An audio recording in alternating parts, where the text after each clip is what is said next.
Hello বন্ধুরা, good morning. কেমন আছো তোমরা? আশা করি সবাই খুব ভালো আছো আর আমরাও বেশ ভালো আছি। আমি আলপনা আমার নতুন আরও একটি ব্লগে তোমাদের সবাইকে স্বাগত জানাই।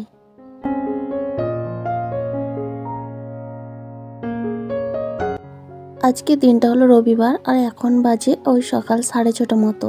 তো আজকে যেহেতু রবিবার ছুটির দিন, মেয়ের স্কুলও ছুটি রয়েছে, তাই একটু লেটে ঘুম থেকে উঠেছি। আর কালকে রাতে মেলায় গিয়েছিলাম একটু অনুষ্ঠান দেখতে, তো সেই জন্য একটু রাত হয়েছে ঘুমাতে। আর উঠেওছি ইচ্ছা করেই দেরিতে, কারণ যেহেতু স্কুল ছুটি রয়েছে। আর ওদিকে তোমাদের দাদাভাই এবং মেয়ে দুজনেই ঘুমাচ্ছে। তো মেয়ে আগে থেকেই বলেছিল যে রবিবার দিন কিন্তু আমি অনেকটা সময় পর্যন্ত ঘুমাবো। তো আমি ভাবলাম ছুটির দিন ঘুমাচ্ছে ঘুমাক, আর আমি উঠে সংসারের কাজকর্ম শুরু করে দিয়েছি। তো চলো বন্ধুরা, আজকে এখন থেকে তোমাদেরকে সাথে নিয়ে আজকের ভিডিও শুরু করছি। আর পুরো ভিডিও জুড়ে থাকার অনুরোধ রইল। আর যদি ভিডিও কোথাও ভালো লেগে থাকে তাহলে প্লিজ একটা লাইক কমেন্ট করে জানিও।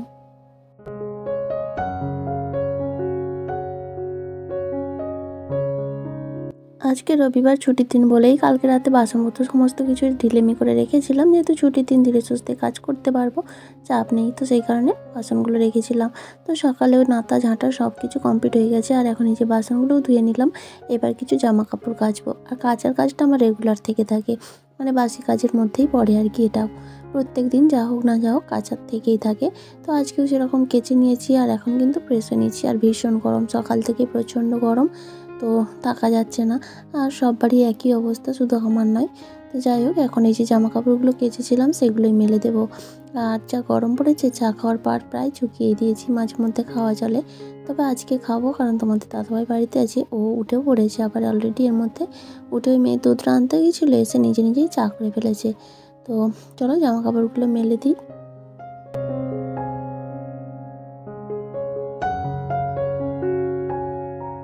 তাহলে বন্ধুরা চলো জামা কাপড় মেলতে মেলতে তোমাদের কয়েকটা সুন্দর সুন্দর কমেন্টের রিপ্লাই দিয়ে দিই। তো প্রথমেই বলি, স্নেহা পাল দিদিভাই কমেন্ট করে আমার কাছে একটা জিনিস জানতে চেয়েছে যে দিদিভাই তোমার নিজের বাবা আছে তো? তো তোমাকে বলি, হ্যাঁ গো দিদিভাই, আমার নিজের বাবা আছে কিন্তু মা নেই। তো থাকার মধ্যে আছে বাবা আর একটা ভাই। তো আর যে আত্মীয় স্বজন বলতে মাসি পিসি মামা সবাই আছে, কিন্তু সেইভাবে কারোর সঙ্গে সেইভাবে, হ্যাঁ পিসির বাড়ির সঙ্গে অবশ্যই ভালো সম্পর্ক রয়েছে, বাকি সবার সঙ্গে সেইভাবে যাতায়াত বা ফোনে যোগাযোগ সেটা কিন্তু নেই। সেটা আজকে বলে আজকে নয়, আমি ছোটোর থেকে দেখছি, আমার মা থাকাকালীনই ছিল না। তো যাই হোক, আছে ওই বাবা আর ভাই আর একটা পিসি রয়েছে, মাসিও ছিল একটা, মামাও আছে একটা। তো যাই হোক এই আছে। আর সুদীপ্তাদি বলেছে, বনু এবার একটা ফ্রিজ কিনে নাও, টাকা জমিয়ে ফ্রিজ কেনো, তাহলে মেয়েরও সুবিধা হবে আর আমারও কাজের সুবিধা হবে। তো হ্যাঁ গো দিদিভাই, আমার না একটা ফ্রিজ ছিল, তো পুরনো ফ্রিজ আমার বাবা কিনে দিয়েছিল। তো সেই ফ্রিজটা না খারাপ হয়ে গেছিলো, ওতে সেটাকে আর না সারিয়ে বিক্রি করে দিয়েছিলাম। তো তারপর থেকে চলছিল। তো আসলে কী বলতো, গ্রামের মানুষরা না এখনও সেই ধরনের মেন্টালিটি না, ফ্রিজের জিনিস খেলে নাকি ভালো না, শরীর খারাপ হয়। তো আমি তোমাদের দাদাভাইকে বারবার বলি, তো ও বলেছে ঠিক আছে তাহলে কি। ইচ্ছা ছিল না আমারও, কারণ ভেবেছিলাম ঘর বাড়ি করি তারপরে একেবারে নতুন জিনিস কিনবো, কারণ নতুন বাড়িতে নতুন জিনিস সেটাই ভালো লাগবে। কিন্তু যা গরম পড়েছে, আমিও তোমার ভাবনাটাই ভাবছি দিদিভাই। তো ভাবলেই তো আর আমাদের মতো পরিবারে হয়ে যায় না। তো ভাবনা চিন্তা রয়েছে, দেখা যাক কতদিনে কি করতে পারি। লালটু পাল বলেছে, দিদিভাই তোমার কলটা খুব সুন্দর হয়েছে, মানে ওই যে জলের ট্যাপটা বানিয়েছি ওইটা। তো থ্যাংক ইউ দিদিভাই। এছাড়াও আরও যারা রয়েছে তাদের সবাইকে অনেক অনেক ধন্যবাদ, যারা প্রত্যেক দিন আমার ভিডিওতে এত সুন্দর সুন্দর কমেন্ট করো এবং আমাকে সাপোর্ট করো, এত এত ভালোবাসা দিচ্ছ। তোমাদের সবাইকে অনেক অনেক ধন্যবাদ। প্রত্যেকের নাম তো একদিনের ভিডিওতে নেওয়া যায় না, তো অবশ্যই যাদের নাম নেওয়া থাকবে আমাকে জানিও, পরের ভিডিওতে আমি একটু একটু করে জানাবো। তো দেখো, তোমাদের সঙ্গে কথা বলতে বলতে কাজ কিন্তু আমার অনেকটা এগিয়ে গেছে। জামা কাপড় মেলে দিয়ে চা খেয়ে, আর এত গরম পড়ছে না, কাজ কম করছি, বসেই থাকছি। তারপর ভাবলাম না বসে থাকলে তো হবে না, এই যে শাড়িটা কালকে পরিষ্কার করেছিলাম, তো একটু আয়রন করে নিতে হবে। একটু মার দিয়েছিলাম হালকা, যেহেতু সুতির শাড়ি, তো সেই জন্য শাড়িটা এখন আয়রন করে নিচ্ছি।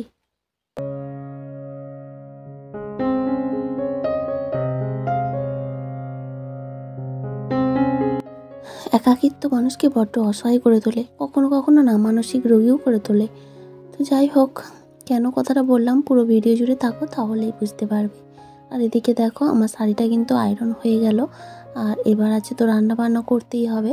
আসলে কি বলতো, একটা মানুষ সবসময় তো তার হাজব্যান্ড বাড়িতে থাকে না, যেহেতু পুরুষ মানুষ সবসময় বাড়ি বসে থাকাটাও সম্ভব নয়। আর আছে বাচ্চা, তো সবসময় এই তিনজনের মধ্যেই আমার জীবন সীমাবদ্ধ। আর যেহেতু বাপের বাড়ি দূর বা আত্মীয় স্বজন সমস্ত কিছু সবাই আমার সেইখানে, এদিকে আমার কেউ নেই। তো কারো বাড়িতে যাতায়াত সেইভাবে করতে পারছি না।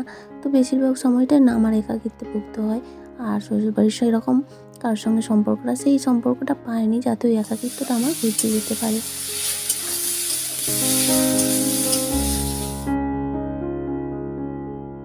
আর আজকে যা গরম পড়েছে উনুনের দিকে যায়নি, তো সেই জন্য চাল আর ডালটা ভেজে রেখেছি।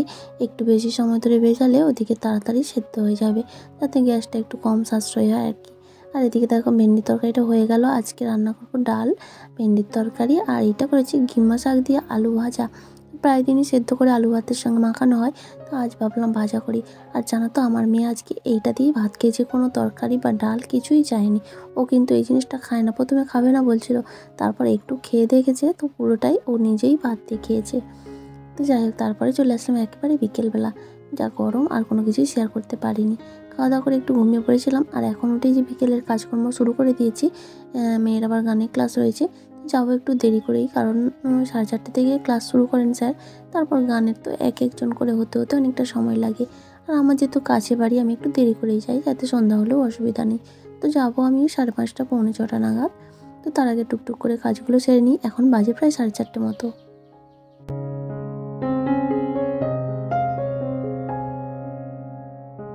আর এরপর থেকে কোনো ভিডিও তোমাদের সঙ্গে শেয়ার করতে পারিনি। তো যাই হোক বন্ধুরা, আমার আজকের ভিডিওটা তোমাদের কেমন লাগলো অবশ্যই একটা কমেন্ট করে জানিও। আর যদি কোথাও ভালো লেগে থাকে তাহলে প্লিজ একটা লাইক করে দিও। আর চাইলে কিন্তু ভিডিওগুলো শেয়ার করতে পারো। আজকের ভিডিওতে যদি কোনো নতুন বন্ধু থেকে থাকো, তুমি চাইলে চ্যানেলটা সাবস্ক্রাইবও করতে পারো। আর যারা অলরেডি সাবস্ক্রাইব করে আমার ছোট্ট পরিবারের সদস্য হয়ে গেছো, তাদের সবাইকে অসংখ্য ধন্যবাদ।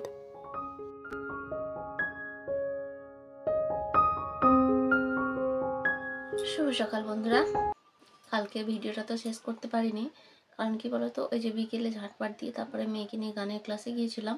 তো ওখান থেকে আসার পর শরীরটা যে এতটাই খারাপ হয়ে গেল, কি বলবো, আর কিছু বলতে পারছি না। মানে গরমে আর এই কয়েকদিন ধরে না এরকমই চলছে।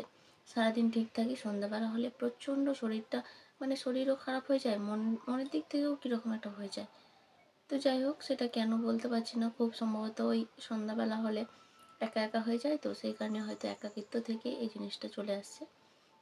আর দেখবে মানুষ যখন কাজে কাজে ব্যস্ত থাকবে বা অন্য আরও 5 জনের সঙ্গে কথা বলতে থাকবে, তখন কিন্তু অন্যরকম থাকে। আর তারপর যখন একা হয়ে যায়, তখন না বিভিন্ন রকম চিন্তাভাবনা মাথার মধ্যে চলে আসে, আর শারীরিক দিক থেকেও অসুস্থ হয়ে পড়ি। তো এক্ষেত্রে কিন্তু অসুবিধা হয়ে যাচ্ছে। অসুবিধা বলতে মেয়ের ক্ষতি হচ্ছে, ওকে পড়াশোনা করাতে পারছি না ঠিকঠাক। তো জানি না, নিজেকে তো চেষ্টা করছি ঠিক রাখার জন্য, তো পারিপার্শ্বিক বিভিন্ন রকম সমস্যা। তা যাই হোক, তবু ঠিক রাখতেই হবে, চেষ্টা করছি আজ থেকে। মানে আজ থেকে চেষ্টা করব যাতে ঠিকঠাক থাকতে পারি আর কি। কারণ মেয়েটার ক্ষতি হচ্ছে, ওর পরীক্ষা সামনে, মানে 25 তারিখ থেকে ওর পরীক্ষা আছে আবার। তো যাই হোক, সন্ধ্যাবেলা তো অনেকটা অসুস্থ হয়ে গেছিলাম। এদিকে মেয়ে তো জেদ ধরে বসে আছে, মেলায় যাবে, শেষ মেলা ছিল কালকে। তো আমিও ভাবলাম ঘরে বসে থাকলে শরীরটা মনে হয় খারাপ লাগবে, তো একটু রেস্ট নিয়ে ওষুধ টষুধ খেয়ে দিয়ে তারপর আবার রাতে একটুখানি মেলায় গিয়েছিলাম। তো তোমাদের সঙ্গে কিছু শেয়ার করা হয়নি।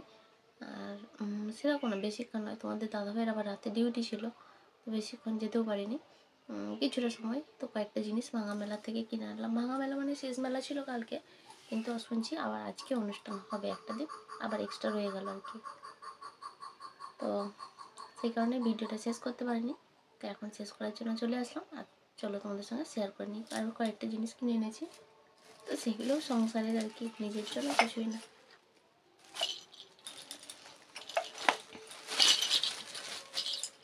প্রথমে যদি খেলনা, এই যে এইটি একটা গাড়ি, তো আমার একটা ভাগনা আছে ছোট, তার জন্য।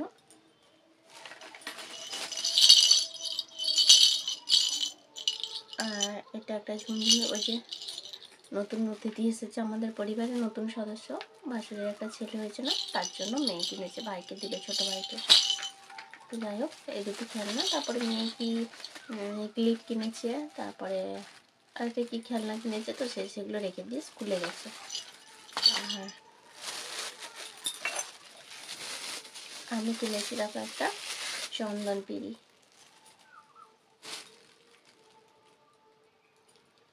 এটা না পাথরের, তো চন্দন কাঠটা কিনে নিই, তোমাদের দাদাভাই বললো অন্য জায়গা থেকে কিনে দেবে।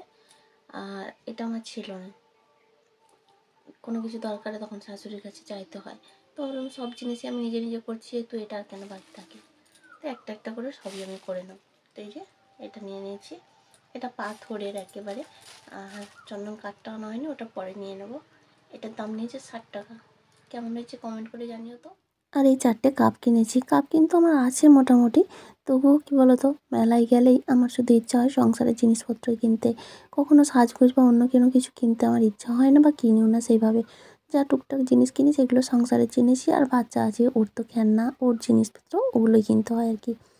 তো কালকে ঠেকাটা আর 4টে কাপই কিনেছি সংসারের জিনিস। আসলে সময়টা কম ছিল, ভেবে গিয়েছিলাম মানে ভাঙা মেলায় অনেকটা জিনিস কিনবো, কিন্তু সন্ধ্যাবেলায় শরীরটা খারাপ হয়ে যাওয়াতে আসলে প্ল্যান ছিল আগে থেকেই বলে রেখেছিলাম তোমাদের দাদাভাইকে যে সন্ধ্যার থেকে যাব কিনবো, যেহেতু ওর রাতে ডিউটি।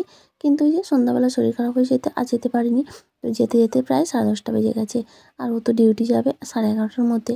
তো সেই জন্যই আর কি তাড়াহুড়ো করে 4টে কাপ আর ঠেকা নিয়ে চলে এসেছি। তো মেলা কিন্তু শেষ হয়নি, আজও থাকবে, দেখা যাক কী হয়। তাহলে বন্ধুরা আমার আজকের ভিডিও এ পর্যন্তই, আবারও দেখা হবে। আজকের মতো টাটা।